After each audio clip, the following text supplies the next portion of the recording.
اعوذ باللہ من الشیطان الرجیم بسم اللہ الرحمن الرحیم۔ محترم ناظرین، انسان کے وجود اور اس کے کمال میں دو شخصیات کا بڑا اہم کردار ہوتا ہے۔ ایک شخصیت وہ ہوتی ہے کہ جس کی وسیلے سے، جس کے ذریعے سے انسان دنیا میں آتا ہے اور اس کو جسمانی باپ کہا جاتا ہے، اور دوسری وہ شخصیت کہ جس کے وسیلے سے انسان عالم مادہ سے نکل کے عالم روحانیت کے ساتھ رابطہ مضبوط کرتا ہے، اور وہی شخصیت ہوتی ہے جو انسان کی روحانی تربیت کرتی ہے۔ اسی لیے بزرگ علماء کہا کرتے ہیں کہ دونوں شخصیتوں کا انسان کے وجود اور کمال میں حصہ ضرور ہے، لیکن بہت فرق پایا جاتا ہے۔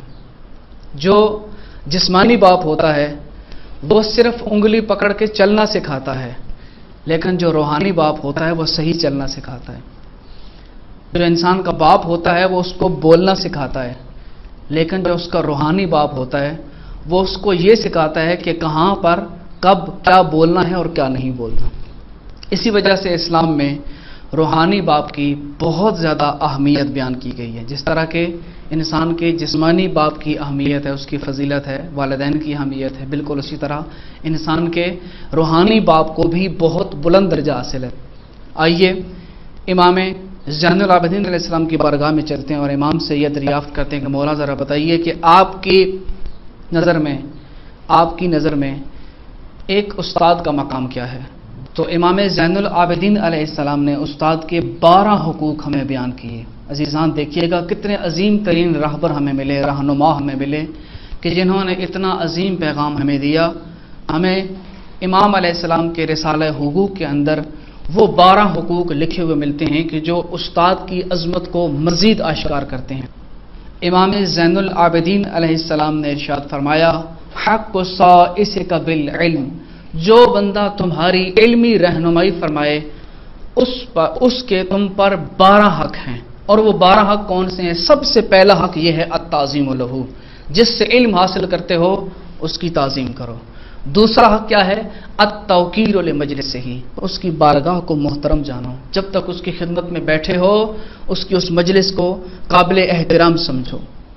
تیسرا حق یہ بیان کیا حسن الاستماع الیہ، جب وہ گفتگو کر رہا ہو، جب وہ تمہیں علم دے رہا ہو تو اس کی باتوں کو توجہ کے ساتھ سنو، پوری توجہ تمہاری اس کے الفاظ اور اس کی تمام پیغام کی طرف ہونی چاہیے کہ جو وہ تمہیں دینا چاہتا ہے، اور اپنی اس گفتگو کے ذریعے تمہاری رہنمائی حاصل کرنا چاہتا ہے۔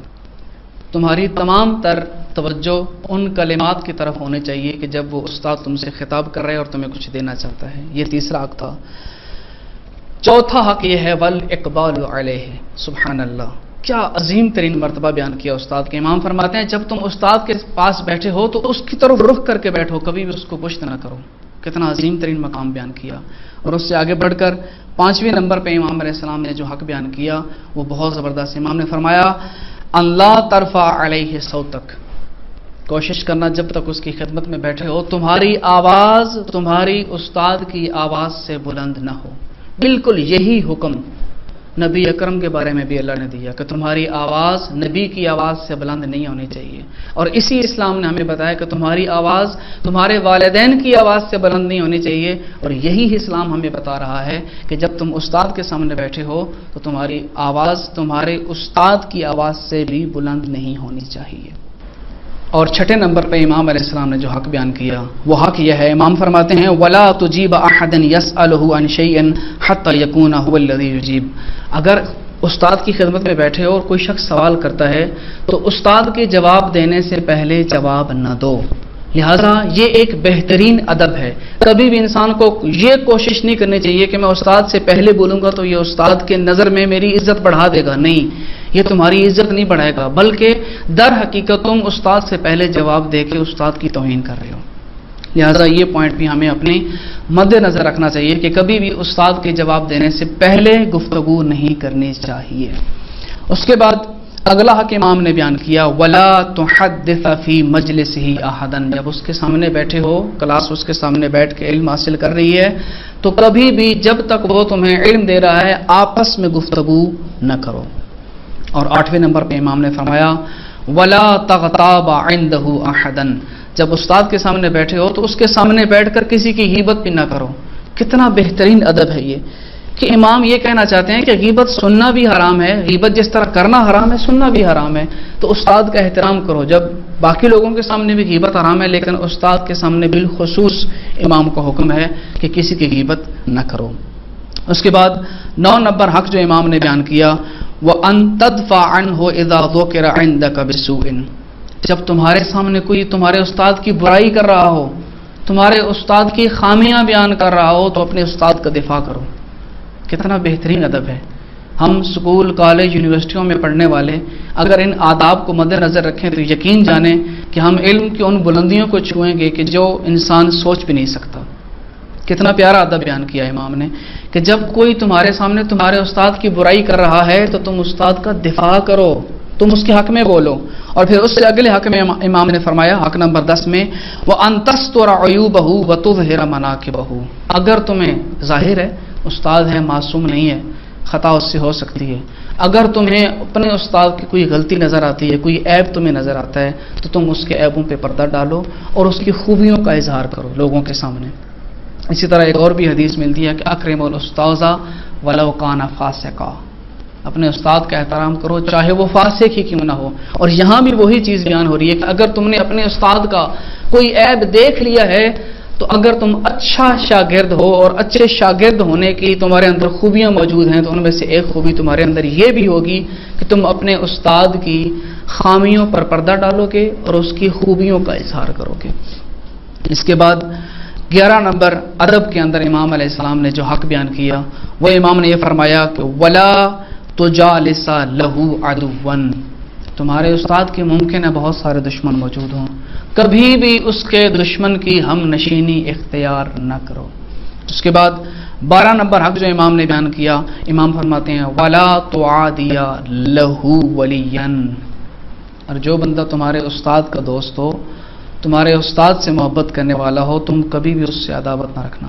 یہ وہ 12 حقوق ہیں کہ جن 12 حقوق کو اگر کوئی اسٹوڈنٹ، اگر کوئی شاگرد، اگر کوئی طالب علم صحیح معنوں میں ان پر عمل کرتے ہوئے اپنے استاد کے ان حقوق کو ادا کرتا ہے تو آئیے امام کی بارگاہ میں اس شاگرد کا انعام بھی ہم دیکھتے ہیں کہ اس شاگرد کا کیا مقام و مرتبہ ہوگا۔ امام علیہ السلام نے کہا کہ جو بندہ یہ 12 حقوق اپنے استاد کی ادا کرتا ہے وَإِذَا فَعَلْتَ ذَلِكَ شَهِدَتْ لَكَ مَلَائِكَةُ اللَّهِ بِأَنَّكَ كَسَبْتَهُ وَتَعَلَّمْتَ عِلْمَهُ لِلَّهِ لَا لِلنَّاسِ۔ امام فرماتے ہیں اگر تم نے یہ 12 حق ادا کر دیے تو اللہ کے ملائکہ تمہارے حق میں گواہی دیں گے کہ تم نے صحیح معنوں میں اللہ کی خوشنودی حاصل کرنے کے لیے اپنے استاد سے علم حاصل کیا ہے، نہ کہ لوگوں کی خوشنودی حاصل کرنے کے لیے۔ تو آئیے عزیزان امام علیہ السلام کے اس فرمان کو اپنی زندگی کی زینت بنائیں، اور جن لوگوں نے ہمیں ہماری زندگی میں ہمیں علم دیا، ہمیں روحانیت کی طرف ہماری رہنمائی کی، اس فرمان کے مطابق ان کے ان 12 حقوق کو ادا کریں۔ اور ان 12 حقوق کو اگر آپ مطالعہ کرنا چاہیں تو کتاب میزان الحکمت کی جلد نمبر 6 صفحہ نمبر 780 اور حدیث نمبر 13891 میں اس کو مزید تفصیل سے آپ پڑھ سکتے ہیں۔ تو میری امید ہے کہ آپ تمام لوگوں نے بڑی توجہ کے ساتھ یہ تمام حقوق سنے ہوں گے، اور میں یہ بھی امید رکھتا ہوں کہ جو اہل بیت کا پیروکار ہے، جو ان مقدس ہستیوں کو ماننے والا ہے، وہ اس معاشرے کے اندر ان کی تعلیمات کا مظہر ہے۔ تو آئیے ان تعلیمات کا مظہر بن کے دنیا والوں کو بتائیں کہ اللہ نے ہمیں کتنے خوبصورت راہبر دیے اور انہی راہبروں نے ہمیں کتنی خوبصورت تعلیمات دیں۔ السلام علیکم ورحمۃ اللہ وبرکاتہ۔